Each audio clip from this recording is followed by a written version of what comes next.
Hello everyone, it's me again, Jonna. Welcome to Online English TV. We are now on part 6 of our pronoun video series. We will talk about these pronouns today. Either, neither, each, and every.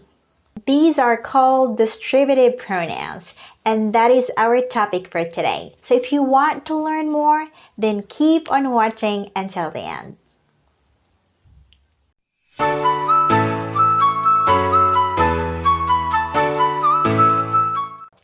Distributive pronouns is used when you are referring to the members of the group individually.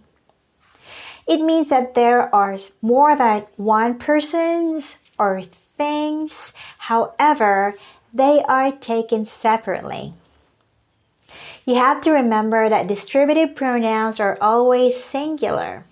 Therefore, they should be followed by singular nouns and singular verbs. Now, before we move on to these pronouns today, remember that either and neither are used when you are referring to only two persons or things. Okay, let's start with either first. It is used when you are referring to one or the other. Here are example sentences. Either way is fine. Either is followed by a singular noun way, then followed by a singular verb is. It means to say that either road leads to the same destination. Now let's move on to number 2, neither. When you use neither, it means not the one or the other.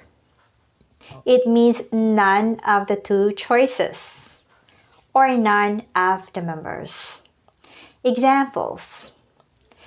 Neither answer is correct. In other words, like these two answers are wrong. One more example is neither applicant is right for the job. So we have two applicants here, but none of them is right for the job. Let's move on to number 3, which is each. Each is used to refer to an individual object or person in a group. We use each when the group is definite. It means small or how many members it has. Example here. Each day has its own problem.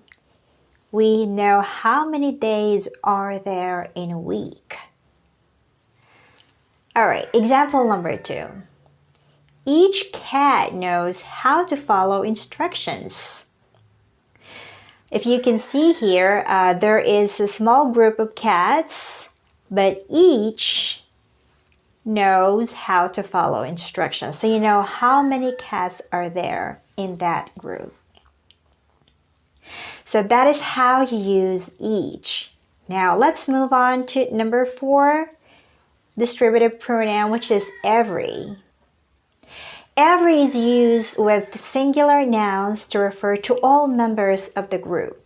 Again, every is used with singular nouns, but we are talking to all members of the group collectively. Okay, here are examples. Every official receives the honor they deserved. So, in other words, we're talking to all officials.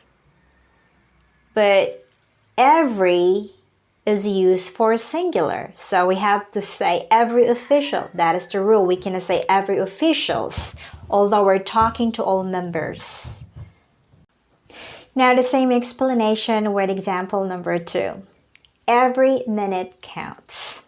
Again, every is followed by a singular noun, which is minute. But we're talking about all minutes, So let's move on to the next that I would like to share with you. Maybe you're familiar with the expression each and every. Yep, it is used for emphasis. Now let's use them in sentences too. Each and every employee in his company receives a raise. So it is emphasized like everyone. All of them receive a raise. Another example is each and every member of the team needs to cooperate for the success of the project. It means that all of them, each of them, need to cooperate. Take note though of this pattern. We have each of, neither of, or either of. What is the pattern? What is the sentence pattern? Here it is.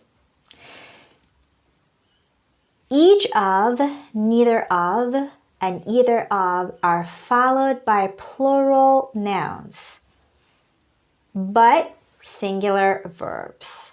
Yes, you heard it right. Okay, here are examples. Each of the answers is correct. See, each of, then followed by the plural noun, the answers. But the verb is still singular is.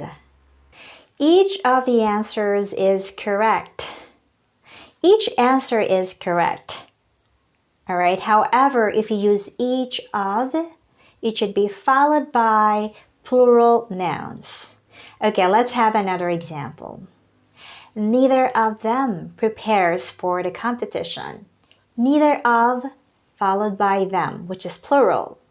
But look at the verb. It's prepares. It's singular. All right, next example. Either of the teachers assists the students in their exams. Again, either of followed by the teachers, plural, but this verb is singular, assist. Again, as I've told you earlier, like neither and either are used when referring to two persons or things.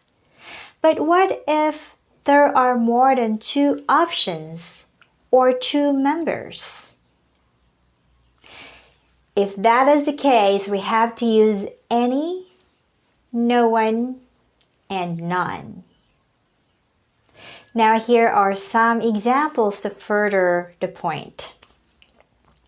None of the three options is chosen. When you use neither of the options is chosen, it means you have only two choices or two options. Even though two is not mentioned in the sentence, but since you use neither, it means you are referring to two choices. Okay, another example. I invited several colleagues over the weekend, but no one came. So neither came is wrong. It means you invited several colleagues, not only two. Did you understand? Here's another example. You can buy any of these sweets. Let's be more specific to further the point. Okay, let's say 3. You can buy any of the 3 kinds of sweets. It means that you can choose one of them. If you use any, it means to say that you have more than 2 options. Okay, so you can buy either of the 3 sweets is wrong. You can buy either of the sweets. It means you have only 2 choices. I know there are a lot to take in, but I hope this video helps you to understand or learn something about distributive pronouns. Up next, in my next video, in my next grammar video, we'll talk about part 7 of our pronoun series. We will talk about reciprocal pronouns. I hope to see you there. Thank you so much for watching my videos, and I hope to see you in my next video. Thank you for watching. Bye.